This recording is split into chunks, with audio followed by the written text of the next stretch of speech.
الشرفة. السلام عليكم. اسمعوا لي القرمشه كي دايره، انها المعقوده. نصاوبوها اليوم خفن زربن بواحد الطريقه سهله ومبسطه. عندي هنا البطاطا، غادي نشدها، غنزيد عليها الماء الكافي، نغطيها بالماء ونديرها تغلي.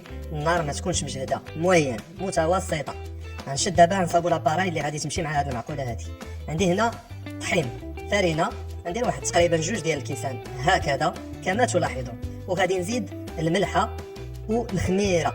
هاد الخميره هذه هي اللي غتخلي هاد المعقوده كتعطي ديك القرمشه. غتشوفوا معنا الطريقه. تندير هنا 2 ديال المعالق صغار. التحميره حتى هي غنزيدها، والخرقوم البلدي. هادشي اللي غندير في التوابل في هاد لاباراي هادي. وغادي نشد الماء يكون دافي هكا، وغنبدا نزيد بشويه بشويه. غادي نوريكم القوام اللي خصكم تحصلوا عليه. ما خصهاش تكون ثقيله وما خصهاش تكون خفيفه بزاف، ما بين وبين. وحتى لا كثرتوا الماء من بعد نقدروا نزيدوا واحد شويه نتاع الطحين في التالي باش يعني ناخذوا القوام اللي بغينا. المهم غنوريكم، غتبقاو تخلطوا يا خليطي يا حريتي حتى تحصلوا على واحد القوام اللي كيجي بحال هكذا. هانتوما كتشوفوا شاد في راسو يعني، وما خفيفش بزاف.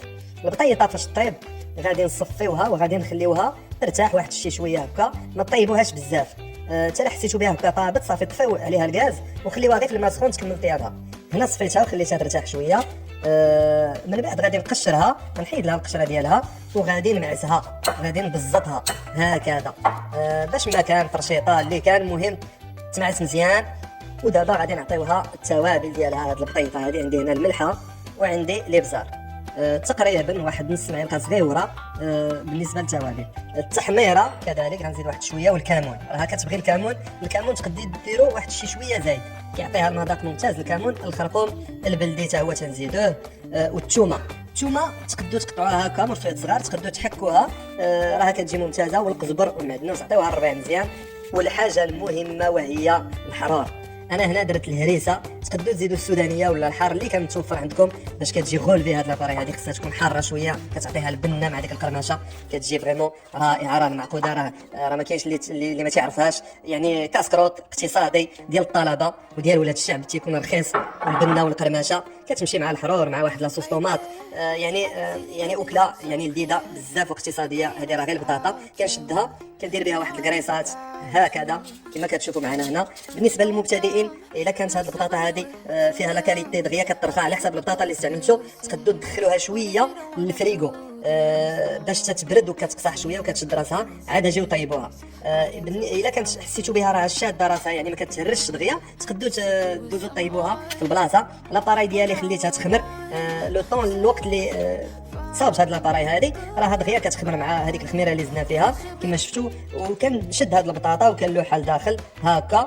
نحاول ناخذ واحد السباتول ولا شي حاجه اللي باش نحيد داك الزائد اللي تيكون في هاد لاباراي هادي ديال الفرينه اللي درنا هكا. وفي هاد المرحله هادي الزيت خصها تكون سخونه. ونشد دابا المقله وندير هاد المعقوده هادي في الزيت ونخليها تبقبق وطيب تحمر. هانتوما شفتوا كي كتجي شي حاجه رائعه.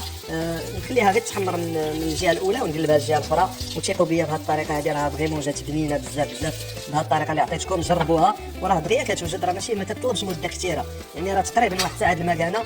الوقيته اللي كتوجدوا فيها نتوما ديك البطاطا راه كتكونوا درتوا ديك الخميره مع فرينه باش كتاخذ الوقت تخمر على خاطرها. والقليان ديالها نتوما كتشوفوا دغيا الشنطه نخفن زربن الدراب. وهذه هي المعقيده جات هكذا. بصراحه جات مقرمشه وبنينه بزاف، كنت توحشتها شحال هذه ما كريتش هذه الوصفه هذه، وراني جربتها معكم اليوم. تنتمنى تجربوها بهذه الطريقه اللي عطيتكم، راه طريقه سهله ودغيا كتوجد. وتهلاو وتدوزوا بخير، والسلام عليكم. بسم الله ما شاء الله، بنينه ومقرمشه. ضروري تجربوها بهذه الطريقه هذه ان شاء الله.